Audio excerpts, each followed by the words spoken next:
Jaya Radha Madhava Punya Bihari.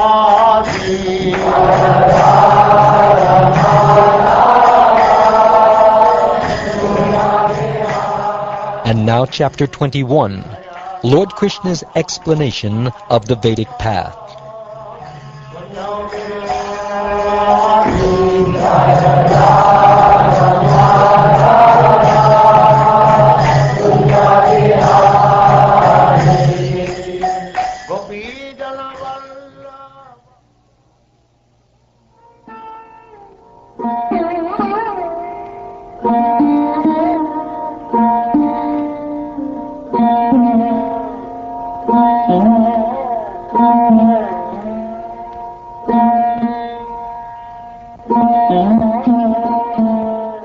The Supreme Personality of Godhead said, "Those who give up these methods for achieving me, which consist of devotional service, analytic philosophy, and regulated execution of prescribed duties, and instead, being moved by the material senses, cultivate insignificant sense gratification, certainly undergo the continual cycle of material existence.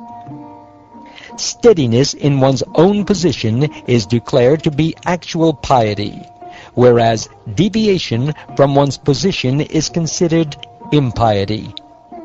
In this way, the two are definitely ascertained. O sinless Uddhava, in order to understand what is proper in life, one must evaluate a given object within its particular category. Thus, in analyzing religious principles, one must consider purity and impurity. Similarly, in one's ordinary dealings, one must distinguish between good and bad. And to ensure one's physical survival, one must recognize that which is auspicious and inauspicious. I have revealed this way of life for those bearing the burden of mundane religious principles. Earth, water, fire, air, and ether are the 5 basic elements that constitute the bodies of all conditioned souls, from Lord Brahma himself down to the non-moving creatures. These elements all emanate from the one personality of Godhead. My dear Uddhava, although all material bodies are composed of the same 5 elements, and are thus equal, the Vedic literatures conceive of different names and forms in relation to such bodies, so that the living entities may achieve their goal of life. O saintly Uddhava, in order to restrict materialistic activities, I have established that which is proper and improper among all material things, including time, space, and all physical objects.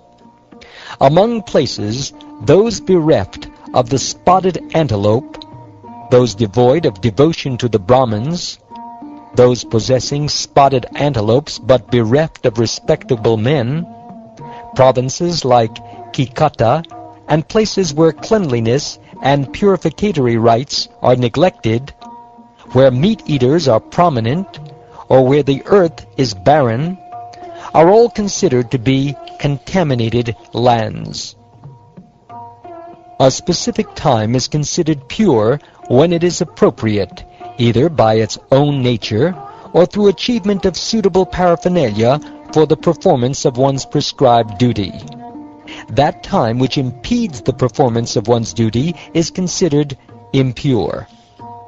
An object's purity or impurity is established by application of another object, by words, by rituals, by the effects of time, or according to relative magnitude.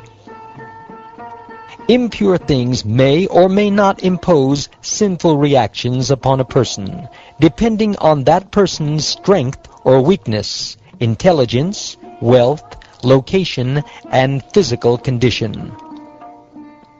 Various objects such as grains, wooden utensils, things made of bone, thread, liquids, objects derived from fire, skins, and earthy objects are all purified by time, by the wind, by fire, by earth, and by water, either separately or in combination.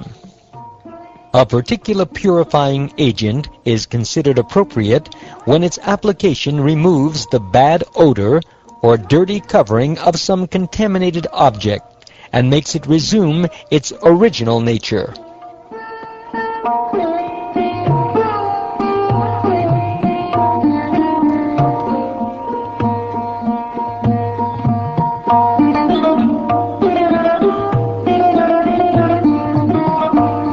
The self can be cleansed by bathing, charity, austerity, age, personal strength, purificatory rituals, prescribed duties, and above all, by remembrance of me.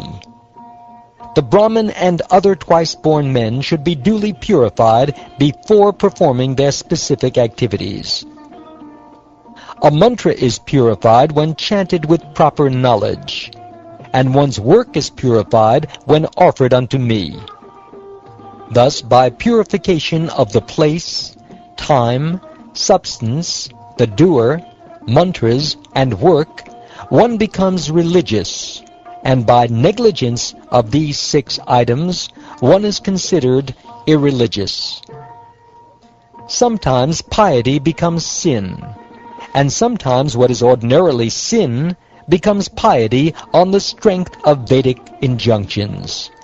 Such special rules, in effect, eradicate the clear distinction between piety and sin. The same activities that would degrade an elevated person do not cause fall down for those who are already fallen. Indeed, one who is lying on the ground cannot possibly fall further. The material association that is dictated by one's own nature is considered a good quality. By refraining from a particular sinful or materialistic activity, one becomes freed from its bondage. Such renunciation is the basis of religious and auspicious life for human beings, and drives away all suffering, illusion, and fear. One who accepts material sense objects as desirable certainly becomes attached to them. From such attachment, lust arises, and this lust creates quarrel among men. From quarrel arises intolerable anger, followed by the darkness of ignorance. This ignorance quickly overtakes a man's broad intelligence. O saintly Uddhava, a person bereft of real intelligence is considered to have lost everything. Deviated from the actual purpose of his life, he becomes dull, just like a dead person. Because of absorption in sense gratification, one cannot recognize himself or others.